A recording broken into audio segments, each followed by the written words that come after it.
Nous vous présentons, Guillaume et moi, une sorte de projet prototype qui est encore inédit et qui est le fruit d'une collaboration entre la Haute École Arc Ingénierie, le NMB Nouveau Musée Bienne, l'illustrateur Benoît Clarisse ainsi que le service archéologique du canton de Berne. Ce projet s'inscrit dans le cadre d'une exposition temporaire d'archéologie. Quelques mots tout d'abord pour bien comprendre le contexte dans lequel ce projet s'inscrit, en vous présentant le musée, l'exposition ainsi que les buts recherchés. Donc le NMB Nouveau Musée Bienne est né en 2012 de la fusion de deux musées voisins, qui sont le musée Schwab et le musée Neuhaus. Et c'est un musée qui présente l'histoire culturelle de la région de Bienne, de la préhistoire jusqu'à nos jours. Ce musée, c'est une sorte de musée universel qui abrite des collections d'art, d'histoire et d'archéologie. Et c'est un musée dans lequel nous présentons annuellement 4 expositions temporaires. Et au cœur de nos réflexions se trouve notamment la question de la transmission du savoir. Donc comment transmettre le savoir, quels sont les publics cibles et comment adapter la transmission de ce savoir selon les publics. L'exposition qui est présentée actuellement s'intitule « Imaginer le passé » avec les œuvres de Benoît Clarisse et c'est une exposition qui offre un regard critique sur la construction sociale du passé à travers les images. Donc là, on est à un moment de notre histoire où l'image tient vraiment une place extrêmement prépondérante dans nos sociétés et les nouvelles technologies comme la réalité virtuelle, la réalité augmentée, la réalité mixte offrent a priori un nouveau champ d'expérimentation, voire d'acquisition de ces représentations du passé. Donc, au moment de la scénarisation de l'exposition, nous avons tout de suite retenu l'idée de confronter les aquarelles de Benoît Clarisse à la réalité virtuelle, donc la 2D à la 3D. Les questions que nous nous sommes posées au départ sont de deux ordres. Tout d'abord, du point de vue des scientifiques, est-ce que ces réalités immersives, qui offrent justement de plonger dans un lieu et une époque différente, sont un médium qui permet de transmettre un savoir de manière plus précise? Et est-ce que la transmission du savoir opère de manière plus efficiente si l'on est immergé à divers degrés dans une réalité qui se superpose à notre réalité ressentie et vécue? Du point de vue du public, ensuite, est-ce que ces différentes réalités sont un médium qui, par l'expérience émotionnelle et sensorielle acquise, permet de mieux comprendre la réalité de ce passé? Donc, en fait, est-ce qu'une expérience comme ça, saisissante, vaut mieux qu'un long discours? Donc, nous avons pris contact avec la Haute École Arc Ingénierie, avec qui nous avions déjà collaboré à un projet de réalité augmentée il y a une dizaine d'années. Et Stéphane Gobron nous a tout de suite proposé de partir sur l'idée d'un serious game qui pourrait très bien s'intégrer dans cette exposition. Et ce serious game devrait être développé dans le cadre d'un projet de bachelor, pour autant qu'un étudiant soit intéressé par ce projet. Et c'est donc Guillaume Noguera qui a été tout de suite intéressé et qui s'est plongé dans cette aventure. Et je te remercie ici d'ailleurs. Alors, dans l'exposition, nous avons 8 objets archéologiques qui sont présentés dans 4 vitrines. Ils proviennent tous du site néolithique de Soutz-Latrigen-Ruthe, au bord du lac de Bienne, un site qui est classé au patrimoine mondial de l'UNESCO. Donc vous avez ici ces objets de gauche à droite. Donc vous avez une tasse en bois d'érable, un récipient en céramique, une chaussure en libère de tilleul, des céréales et pommes carbonisées, des haches perforées en serpentinite, une pointe de pilotis en bois de chêne, un poignard en silex et des perles en cuivre. Pour la réalisation du Serious Game, 6 objets ont été soigneusement choisis, tout d'abord en fonction de leur matière, des matériaux différents, en fonction de leur taille, mais aussi en fonction de la signification de ces objets dans les sociétés néolithiques.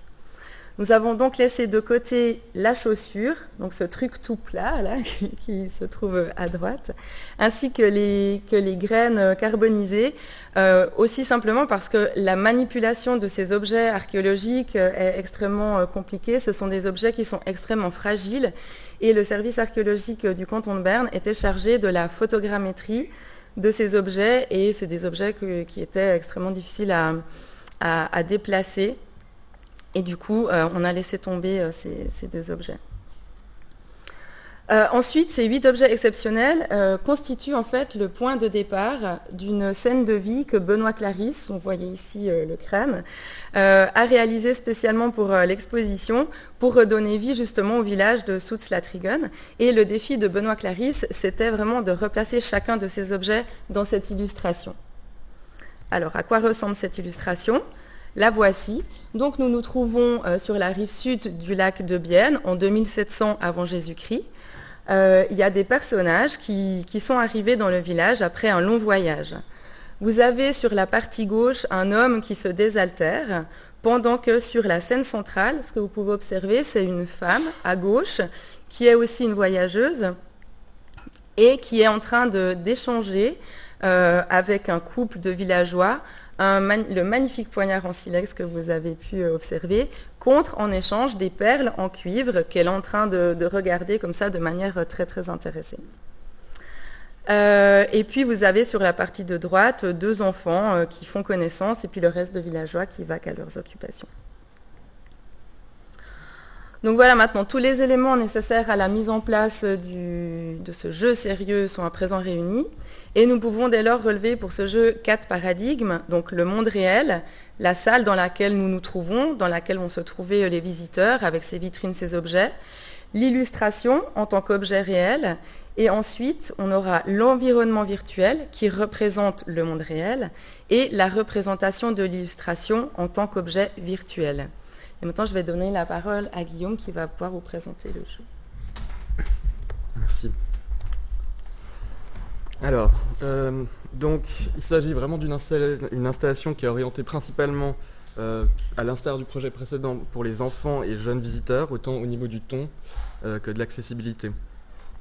Le but de l'installation, c'est de permettre aux visiteurs de manipuler des objets anciens, donc des répliques virtuelles d'objets anciens qui seraient, par leur nature, pas spécialement calibrés à une utilisation intensive. Donc quand le joueur met le casque VR, il se retrouve devant la réplique virtuelle de l'illustration de Benoît Clarisse et qui met en scène l'utilisation de ces objets.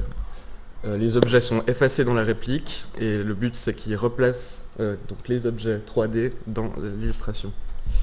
Donc à chaque réussite, on a une anecdote audio qui va récompenser le joueur, il va accumuler des points et on a un leaderboard, on a des combos qui sont pris en compte et un leaderboard présente en gros le classement de la journée.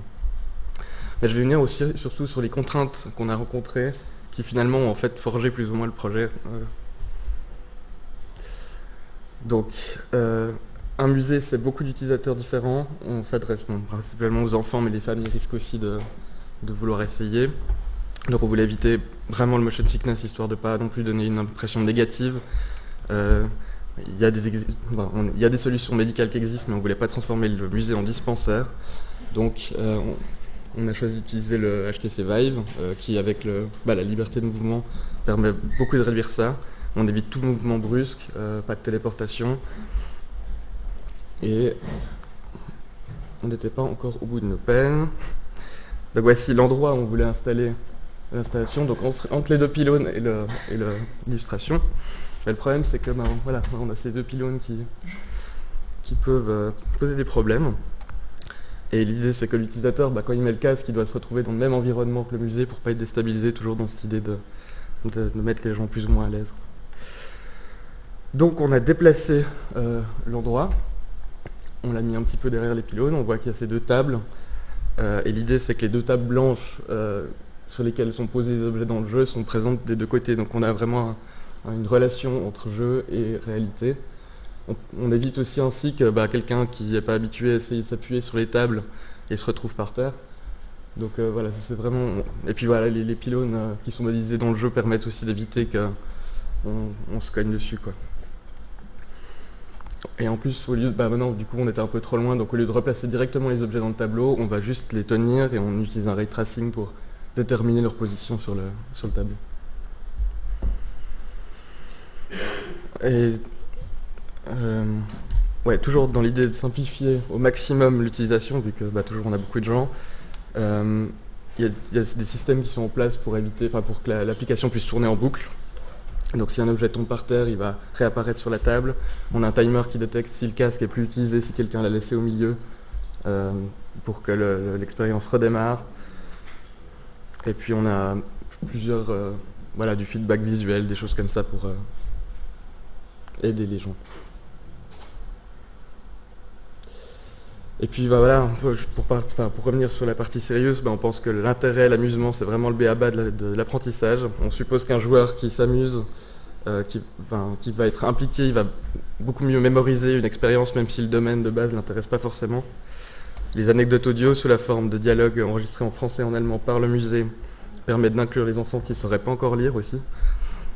Et finalement, la partie jeu n'entrave pas l'aspect apprentissage, vu que quand on écoute une description, le timer est mis en pause en fait. Donc je passe la parole à Ludivine pour une conclusion. Oui. Tu es aussi dans la conclusion. Donc une très brève conclusion. Tout d'abord, ce projet, en fait, c'est un petit projet. Mais il a permis vraiment de créer des synergies et puis de développer de nouvelles compétences chez chacun des participants. Donc, comme je l'ai dit avant, il y a la Haute École Arc Ingénierie, il y a l'illustrateur Benoît Clarisse, le service archéologique du canton de Berne ainsi que le NMB. Et puis, je te laisse dire ça. On pense que l'utilisation de la VR dans les musées et aussi dans le monde des performances, ça présente vraiment un champ infini de possibilités, même si c'est limité par l'imagination des concepteurs, par les ressources financières et humaines. Et ensuite, la compétence du public, le fait d'être capable d'utiliser, d'être à l'aise avec la réalité virtuelle, ça présente encore quelques limitations aujourd'hui, mais je pense que ça va beaucoup évoluer. Peut-être après quelque part un changement de génération, peut-être qu'on aura des gens vachement plus habilités à être à l'aise avec ça. Et puis j'aimerais juste terminer par 3 questions. Est-ce que ces nouveaux moyens de transmission du savoir permettent une meilleure mise en valeur du patrimoine? Est-ce qu'ils favorisent une meilleure prise de conscience de la valeur du patrimoine? Et est-ce qu'ils permettent de mieux s'approprier ce patrimoine? Question ouverte à l'Assemblée. Merci.